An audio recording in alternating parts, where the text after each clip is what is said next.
अस्सलामु अलैकुम नाज़रीन, न्यूज़ 18 हैदराबाद के इस खुसूसी रिपोर्ट में आपका खैर मक़दम है।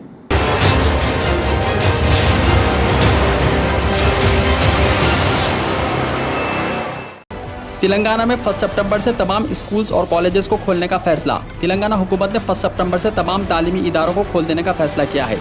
चीफ मिनिस्टर चंद्रशेखर राव की सदारत में आज मुनक्किदा इजलास में ये फैसला किया गया। चीफ मिनिस्टर ने रियासत में कोरोना वायरस के केसों में बतदरीज कमी के पेश नज़र आंगनवाड़ी स्कूल से लेकर तमाम खानगी और सरकारी यानी तमाम प्राइवेट और गवर्नमेंट स्कूलों कॉलेजों को 1 सितंबर से खोल देने और स्टूडेंट्स को क्लासरूम में तालीम देने के अहदेदारों को हिदायत दी। इस सिलसिले में 30 अगस्त तक तमाम स्कूलों और कॉलेजों को सैनिटाइज करने की हिदायत भी दी। मास्क की अहमियत पर पुलिस की बेदारी मुहिम। तेलंगाना के करीमनगर पुलिस ने मास्क के सिलसिले में आवाम में बेदारी पैदा की और मास्क के बगैर घरों से निकलने वाले अफराद को जुर्माना आयद किया। साथ ही पुलिस ने मास्क के बगैर निकलने वालों में मास्क भी तकसीम किए। आवाम से ख्वाहिश की गई है कि वो कोरोना के सिलसिले में एहतियात करें। पुलिस ने कहा कि बाजारों और खुले मुकामात पर बगैर मास्क के निकलने वालों की निशानदही करते हुए उनमें ये मुहिम चलाई गई। उन अफराद को मास्क की अहमियत से भी वाकिफ करवाया गया। चालान अदा न करने पर गाड़ी जब्त करने का ट्रैफिक पुलिस को है इख्तियार। साइबराबाद पुलिस ने दिया बयान। हाईकोर्ट की जानिब से चालानात अदा न करने पर गाड़ी जब्त करने का पुलिस को इख्तियार न होने से मुताल्लिक़ इत्तलात के दरमियान साइबराबाद पुलिस ने वाज़ेह किया कि कानून के तहत उन्हें ऐसी गाड़ियाँ जब्त करने का इख्तियार हासिल है। इस सिलसिले में पुलिस ने एक पब्लिक नोटिस जारी करते हुए कहा कि चालानात की अदम अदायगी पर गाड़ियाँ जब्त करने से मुताल्लिक़ सोशल मीडिया पर गलत खबरें गश्त कर रही हैं। पुलिस ने शहरियों से ख्वाहिश की है कि वो इस तरह की खबरों पर एतबार न करें। पुलिस का कहना है कि एडवोकेट ने भी NB एक्ट 1989 के तहत चालान अदा किया और गाड़ी ले गए। पुलिस का ये भी कहना है कि कानून के मुताबिक चालान आयद करने के बाद अगर 90 दिनों तक उसकी भरपाई नहीं की जाती है तो गाड़ी जब्त करने का इख्तियार ट्रैफिक पुलिस को इख्तियार हासिल है। बकरों की तकसीम की स्कीम। तेलंगाना हुकूमत की NCDC ने की तारीफ। नेशनल कोऑपरेटिव डेवलपमेंट कॉरपोरेशन ने तेलंगाना हुकूमत की बकरों की तकसीम स्कीम की सताइश की। इस स्कीम के तहत रियासती हुकूमत बकरों की तकसीम कर रही है ताकि रियासत में बकरों की तादाद में इजाफा किया जाए। इस स्कीम के तहत बकरों के फ़ी यूनिट 1.25 लाख रुपये यानी 1,25,000 रुपये की मिनजुमला 75% मसारिफ रियासती हुकूमत बर्दाश्त करती है और बकिया 25% इस्तेफादा कुनिंदगान को बर्दाश्त करना पड़ता है। इससे रियासत में बकरों की तादाद में इजाफा हुआ है। हैदराबाद और तेलंगाना के कई मुकामात पर बारिश। तेलंगाना की दारुल हुकूमत हैदराबाद के अलावा रियासत के कई मुकामात पर बारिश का सिलसिला जारी है। मौसमियात ने कहा कि आइंदा 5 दिनों के दौरान तेलंगाना के बाज़ अजला में बारिश का इम्कान है। बुलेटिन में कहा गया कि गुज़िश्ता 24 घंटों के दौरान तेलंगाना में जुनूब मगरिब मानसून मामूल के मुताबिक रहा है। इसी अरसे के दौरान हैदराबाद, जगत्याल, वरंगल रूरल और वरंगल अर्बन अजला में बास मुकामात पर शदीद बारिश हुई। हैदराबाद में डेंगू, मलेरिया और टाइफाइड की वबा में हो रहा है इजाफा। कमसिन बच्चे सर्दी, खांसी और बुखार का हो रहे हैं शिकार। GHMC की गफलत। शहर में डेंगू, मलेरिया और टाइफाइड की वबा तेज़ी से फैल रही है और उसे रोकने के लिए GHMC की जानिब से कोई अमली इक़दाम न किए जाने के सबब प्राइवेट हॉस्पिटलों में मरीजों की बहुतात होने लगी है और अक्सर मासूम बच्चे सर्दी, खांसी, बुखार और दीगर शिकायत के साथ दवाखानों से रुजू किए जा रहे हैं, जिनके मुआयने के बाद इस बात की तौसीक़ होने लगी है कि शहर में डेंगू, टाइफाइड और मलेरिया की वबा तेज़ी से फैल रही है। मच्छरों की कसरत के सबब फैल रही इन बीमारियों को रोकने के लिए शहर के गुंजान आबादी वाले इलाकों में मच्छरकश अद्वियात के छिड़काव को यकीनी बनाने के अलावा सफाई के इंतजाम को बेहतर बनाया जाना नागुज़ीर है। मजलिस बल्दिया अज़ीमतर हैदराबाद के हुदूद में बिलखुसूस पुराने शहर के अलावा बशीराबाद, फस्तानसर, गोलकुंडा, हफीज़पेट के इलाकों में मच्छरकश अद्वियात का छिड़काव नागुज़ीर है ताकि बच्चों को इन वबाई अमराज से महफूज रखा जा सके। RTC की डेली 9 करोड़ रुपये हुई आमदनी। वज़ीर ट्रांसपोर्ट P. अजय कुमार का अहदेदारों के साथ हुआ जायज़ा इजलास। ट्रांसपोर्ट के वज़ीर P. अजय कुमार ने बताया कि लॉकडाउन के बाद RTC की आमदनी में बेहतरी हो रही है और कॉरपोरेशन को रोज़ाना 9 करोड़ रुपये की आमदनी हो रही है। उन्होंने बताया कि TSRTC की आमदनी में अगर मज़ीद 2 से 3 करोड़ रुपये का इजाफा होता है तो कॉरपोरेशन की माली हालत में काफ़ी बेहतरी आएगी। खैरताबाद के ट्रांसपोर्ट दफ्तर में महकमे के आला अहदेदारों के साथ मुनक्किदा इजलास में उन्होंने RTC की कारकर्दगी का जायज़ा लिया। हैदराबाद में कोरोना टीका देने के लिए घर घर सर्वे किया जाएगा। हैदराबाद में 100% टीका अंदाजी के लिए आज से खुसूसी मुहिम का हुआ आगाज़। कोरोना वबा पर काबू पाने के लिए टीका अंदाजी के मामले में ग्रेटर हैदराबाद मुल्क में नई तारीख रकम करने जा रहा है। ग्रेटर हैदराबाद म्यूनसिपल कॉरपोरेशन और हेल्थ डिपार्टमेंट की जानिब से आज यानी 23 अगस्त से शहर में बाकायदा मुहिम चलाई जाएगी और उन तमाम अफराद को टीका अंदाजी में शामिल किया जाएगा जिन्होंने अब तक कोरोना वैक्सीन की खुराक हासिल नहीं की है। कमिश्नर GHMC और दीगर अहदेदारों को चीफ सेक्रेटरी सोमेश कुमार ने ग्रेटर हैदराबाद को 100% टीका अंदाजी के शहर में तब्दील करने की हिदायत दी है। पीर से यानी आज से कम 10 दिन तक अहदेदार घर घर पहुंचकर सर्वे करेंगे और इस बात का पता चलाएंगे कि टीका अंदाजी में हिस्सा न लेने वालों की तादाद कितनी है। ऐसे अफराद के लिए टीका अंदाजी का अहतमाम किया जाएगा। रोजगार के मौके। पेद्दापल्ली में कल होगा जॉब मेला। ज़िले अहदेदार बराए महकमे रोजगार वाई तिरुपति राव ने आज बजरिए सहाफ़ती बयान इत्तला फराहम की है कि ज़िले पेद्दापल्ली के तालीम याफ्ता बेरोज़गार नौजवान लड़के और लड़कियों को प्राइवेट कंपनियों में जॉब्स की फराहमी के तहत 24 अगस्त बरोज़ मंगल ज़िले दफ्तर बराए महकमे रोज़गार गवर्नमेंट ITI कैंपस और कलेक्टेरिएट कॉम्प्लेक्स में जॉब मेले का इनेकाद अमल में लाया जा रहा है। तफसीलात बयान करते हुए उन्होंने कहा कि अपोलो फार्मेसी हैदराबाद में मुलाजिमत करने के लिए मुलाजिमीन की ज़रूरत के पेश नज़र इस जॉब मेले का इनेकाद अमल में लाया जा रहा है। मज़ीद तफसीलात के लिए फ़ोन नंबर 9885824326 या 8247656356 पर कॉन्टैक्ट कर सकते हैं। तेलंगाना यूनिवर्सिटी MA उर्दू में एडमिशन्स 25 अगस्त तक दरख्वास्तें दाखिल कर सकते हैं। स्कॉलरशिप्स क़याम और ताम के साथ तालीम की सहूलत रहेगी। 8 सितंबर को होगा अहलियत इम्तिहान। तेलंगाना यूनिवर्सिटी में MA उर्दू में एडमिशन्स के लिए उस्मानिया यूनिवर्सिटी के तहत मुनक्किद शुदनी common post graduate entrance test यानी CPGET 2021 के लिए नोटिफिकेशन जारी कर दिया गया है। BA, BCom और BSc में बतौर ज़बान दुव्वम उर्दू या मॉडर्न लैंग्वेज उर्दू डिग्री कामयाब और डिग्री साल आखिर का इम्तिहान तहरीर करने वाले तमाम तलबा और तालिबात MA उर्दू में दाखिले के लिए अहल होंगे। मज़ीद तफसीलात के लिए फ़ोन नंबर 9948493729 पर कॉन्टैक्ट कर सकते हैं।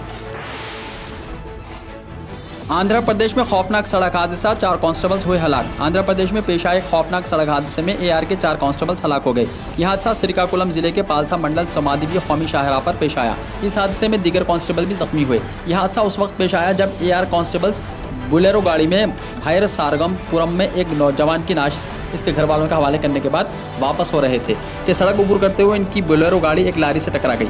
इस वाक़े में 4 कांस्टेबल मौके पर ही हलाक हो गए। इस वाक़े में पुलिस की गाड़ी तबाह हो गई। इत्तला मिलने पर आला अफसरान जाए वक़ूफ़ पर पहुंचे और सूरत हाल का जायजा ले रहे हैं। मरने वालों की शनाख्त AR के ASI Krishnudu Baburao, head constable Anthony HC P Janardhan Rao driver हुई है। जख्मियों को अस्पताल मुंतकिल कर दिया गया। उत्तर प्रदेश के साबिक़ा CM कल्याण सिंह के नाम पर अलीगढ़ में होगा एयरपोर्ट।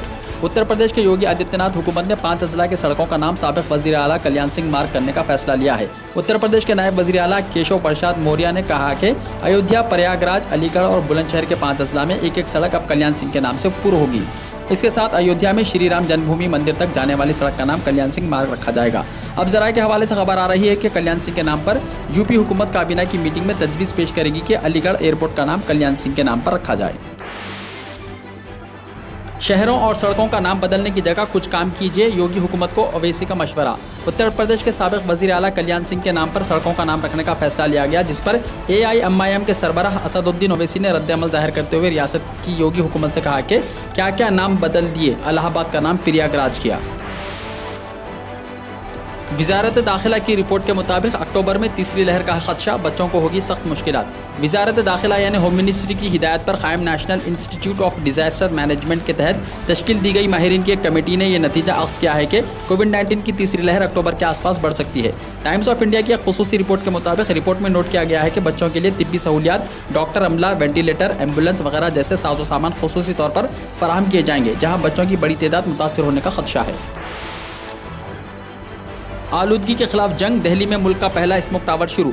वज़ीर आला अरविंद केजरीवाल ने आज कन्नाट पैलेस में मुल्क के पहले स्मोक टावर का इफ्तिताह किया ताकि आलूदगी के खिलाफ जंग को ज़्यादा मौसर बनाया जाए और दिल्ली को आलूदा हवा से पाक किया जाए। दिल्ली के लोगों को मुबारकबाद देते हुए वज़ीर आला अरविंद केजरीवाल ने कहा कि आलूदगी के खिलाफ जंग में दिल्ली ने मुल्क का पहला स्मोक टावर शुरू किया है। अमेरिकी टेक्नोलॉजी से बना ये स्मोक टावर हवा में आलूदगी की मकदार को कम करेगा। अगर पायलट बुनियादों पर शुरू किए गए इस प्रोजेक्ट के नताइज बेहतर हैं तो फिर इस तरह के मज़ीद स्मोक टावर पूरे दिल्ली में नस्ब किए जाएंगे। LPG सिलेंडर की कीमत पर प्रियंका का हुकूमत पर हमला। कांग्रेस की उत्तर प्रदेश की incharge general secretary Priyanka Gandhi Vadra ने रसोई गैस सिलेंडर की कीमत में हो रहे मुसलसल इजाफे पर हुकूमत पर हमला किया और कहा कि LPG सिलेंडर की कीमत में इजाफे से आम खवातीन तकलीफ में हैं और हुकूमत को इनकी इस दर्द पर तवज्जो देनी चाहिए। मोहतरमा वाड्रा ने कहा कि महंगाई में इजाफा होता जा रहा है, सिलेंडर भराने के लिए पैसे नहीं हैं, काम धंधे बंद है, ये आम खवातीन की तकलीफ है, इनके दर्द पर कब बात होगी, महंगाई कम करो। इसके साथ ही उन्होंने एक वीडियो भी पोस्ट किया है जिसमें एक खातून कह रही है कि इसके पास महज एक सिलेंडर है लेकिन इसे भराने के लिए उसके पास पैसे नहीं होते। चूल्हे पर खाना बनाने पर कहते हैं कि आलूदगी बढ़ रही है, हम जाएं तो कहां जाएं, हर महीने सिलेंडर की कीमत में इजाफा हो रहा है। हिमाचल प्रदेश के सरकारी वकील को नहीं मालूम कि मुल्क में कोरोना वायरस की पहली लहर कब आई थी। रियासती हुकूमत की जानिब से अपील दायर करने में तकरीबन 2 साल की ताखीर और वकील के जवाब से बरहम होकर सुप्रीम कोर्ट ने पीर के रोज़ 25,000 रुपये जुर्माना भी आयद किया। जस्टिस संजय किशन कौल और जस्टिस ऋषिकेश राय की डिवीजन बेंच ने रियासती हुकूमत की जानिब से फौजदारी मुकदमे में अपील दायर करने में 636 दिन की ताखीर पर शदीद नाराज़गी का इजहार किया और सरकारी वकील के जवाब पर 25,000 रुपये जुर्माना भी आयद किया। एफआईआर दर्ज करने में टालमटोल करने वाले पटना के थाना इंचार्ज के खिलाफ सख्त कार्रवाई की जाएगी, एसएसपी ने दिया बयान।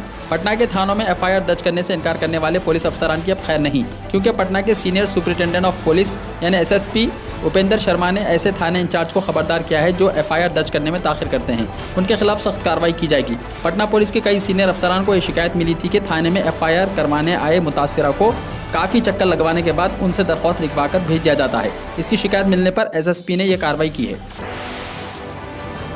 लड़कियों को चोटी डालकर आना होगा, कॉलेज और सेल्फी पर भी लगी पाबंदी। रियासत बिहार के भागलपुर में वाक़ सिंद्रावती महिला विद्यालय में तालिबात के लिए बाज़ क़वायद लागू किए गए हैं। तालिबात को हिदायत दी गई है कि वो अपने बालों की चोटी बनाकर कॉलेज आएँ। इसके साथ ही साथ उनके लिए ड्रेस कोड लाजिम करार दिया गया है और यहाँ तक कॉलेज में सेल्फी पर पाबंदी भी लगा दी गई है। कॉलेज के प्रिंसिपल ने वाज़ेह किया कि खुले बाल रखकर कॉलेज आने वाले तालिबात को कॉलेज में दाखिल होने की इजाज़त नहीं रहेगी। दिल्ली पुलिस थानों में 8000 जवानों की तादाद में होगा इजाफा। पुलिस कमिश्नर राकेश अस्थाना ने दिल्ली पुलिस स्टेशनों को शिफ्टों में चलाने के मंसूबे का खाका तैयार किया है। इसके लिए सबसे पहले 1 सितंबर से पीसीआर यूनिट के पुलिस एहलकारों की ड्यूटी को थाने से जोड़ा जा रहा है। पीसीआर में तैनात 8000 फौजी अब थाने में ड्यूटी देंगे। वो अब पीसीआर डीसीपी के बजाय जिले के डीसीपी को रिपोर्ट करेंगे। इसके अलावा कई और अहम तब्दीलियां भी होने वाली हैं, जिसकी वजह से दिल्ली पुलिस के कामकाज में बड़ी बेहतरी आएगी। पुलिस के मुताबिक दिल्ली पुलिस कमिश्नर बनने के बाद राकेश अस्थाना ने थानों में पुलिस एहलकारों की ड्यूटी शिफ्ट करने की बात की थी। इसके लिए एक मंसूबा है। इस स्कीम के तहत हर थाने में एक एसएचओ और 4 इंस्पेक्टर होंगे। थाने की सारी जिम्मेदारी एसएचओ की होगी। थाने के 4 इंस्पेक्टर 2 शिफ्टों में काम करेंगे। हर शिफ्ट में एक इंस्पेक्टर अमनो अमान को संभालेगा और एक इंस्पेक्टर तफ्तीश की निगरानी करेगा। इसके अलावा तमाम पुलिस एहलकारों को 3 शिफ्टों में ड्यूटी दी जाएगी। हर 8 घंटे बाद अगले शिफ्ट के पुलिस एहलकार थाने का काम संभालेंगे। इस स्कीम को आइंदा अक्टूबर से लागू किया जाने का इम्कान है। तिरंगे के ऊपर बीजेपी का परचम, फ्लैग कोड की खिलाफ वर्जी पर पार्टी बनी तनकीद का निशाना। बीजेपी को कल्याण सिंह की नाश पर हिंदुस्तानी तिरंगे के ऊपर पार्टी का परचम रखने के लिए मजम्मत का सामना करना पड़ रहा है। कल्याण सिंह का हफ्ते को लखनऊ में देहांत हुआ था। सीनियर बीजेपी कायदीन बशमूल वजीर आजम नरेंद्र मोदी और चीफ मिनिस्टर योगी आदित्यनाथ ने कल्याण सिंह को खिरात अकीदत पेश की। बीजेपी के सोशल मीडिया अकाउंट्स पर जारी तस्वीर में देखा जा सकता है कि कल्याण सिंह का ताबूत मुल्क के कौमी परचम में लिपटा हुआ है और उसके ऊपर बीजेपी का झंडा है। इस पर इंटरनेट इस्तेमाल करने वाले अफराद ने शदीद रद्द-ए-अमल का इजहार किया, जिनका कहना था कि हिंदुत्व पार्टी ने हिंदुस्तान के परचम से मुताल्लिक ज़ाब्ते की खिलाफ वर्जी की है। हिंदुस्तान के परचम ज़ाब्ते के सेक्शन 2.2 के मुताबिक कौमी परचम के ऊपर या उसके बराबर कोई दूसरा परचम नहीं रखा जा सकता और ना ही कौमी परचम के ऊपर कोई चीज़ बशमुल फूल वगैरह भी नहीं रखे जा सकते।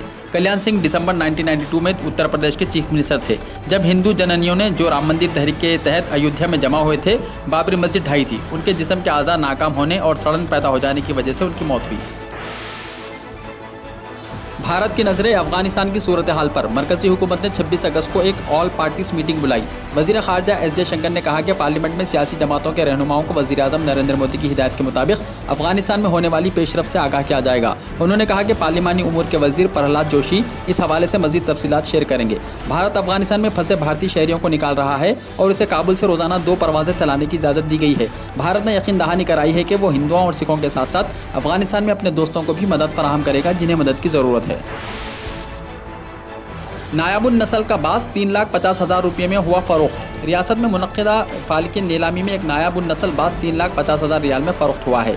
सऊदी प्रेस एजेंसी के मुताबिक फ़रोख्त होने वाला बास कनाडा के फार्म का पला हुआ है, जिसकी मिल्कियत जेम विल्सन फाल्किन की है। मज़कूरा नादार और इंतहाई खूबसूरत बास पर बोली का आगाज़ 2,50,000 से हुआ था। बास की चौड़ाई 18.5 इंच और वज़न 1600 ग्राम है। नीलामी में मज़कूरा बास अब तक सबसे महंगा फ़रोख्त हुआ है। तालिबान के आते ही कहाँ गायब हो गए अफगानिस्तान एयरफोर्सेस के 200 तैयारे। अफगानिस्तान एयरफोर्सेस के पास 242 एयरक्राफ्ट थे, जिनमें फाइटर, हेलीकॉप्टर्स, गाड़ी जहाज़ वगैरह का बेड़ा मौजूद था। एयरफोर्स में कुल मिलाकर 7,000 से ज़्यादा फौजी एहलकार थे, लेकिन जब तालिबान ने काबुल पर कब्जा किया तो अफगानिस्तान एयरफोर्स खाली हो चुकी थी। रेल हड़ताल से आम मुसाफिर, ट्रेनें भी मुतासिर। जर्मनी में रेल मुलाजिमीन की यूनियन ने पीर के रोज़ से 2 रोज़ा हड़ताल शुरू की है। इस बरस उनकी ये दूसरी हड़ताल है। तनाज़े की वजह तनख्वाहों की शरह, पेंशन और कोरोना वायरस के बोनस जैसे उमूर पर इख्तलाफात हैं। जर्मनी में ट्रेन ड्राइवरों की यूनियन ने अपने 2 रोज़ा हड़ताल का आगाज़ 23 अगस्त पीर के अलग सुबह यानी रात के 2 बजे ही से शुरू कर दिया। रेल कंपनी डॉइचे बाहन ने ऐलान किया कि इस हड़ताल का दायरा मुसाफिर रेल सर्विस तक वसी कर दिया गया है, इसलिए बड़े पैमाने पर रेल खिदमत के मुतासिर होने का खदशा है। काबुल के बजाय कंधार बन सकता है राजधानी। अब काबुल नहीं रहेगा राजधानी बल्कि कंधार को मिलेगा ये एजाज़। ये है तालिबान का प्लान। अफगान तालिबान के रहनुमा और कल्चर कमीशन के रुकन अब्दुल क़हार बल्खी का कहना है कि सियासी हुकूमत के क़याम के साथ साथ इस पर भी बात हो रही है कि मुल्क का दारुल हुकूमत काबुल ही रहेगा या फिर तालिबान ग्रुप के बजाय पैदाइश कंधार को दारुल हुकूमत का दर्जा दिया जाएगा। इन ख्यालात का इजहार उन्होंने अल जज़ीरा टीवी को दिए जाने वाले अपने इंटरव्यू में किया। नाज़रीन, न्यूज़ 18 हैदराबाद चैनल को लाइक, शेयर, सब्सक्राइब जरूर करें। इसी के लिए दे मैं इब्राहिम, अल्लाह हाफ़िज़।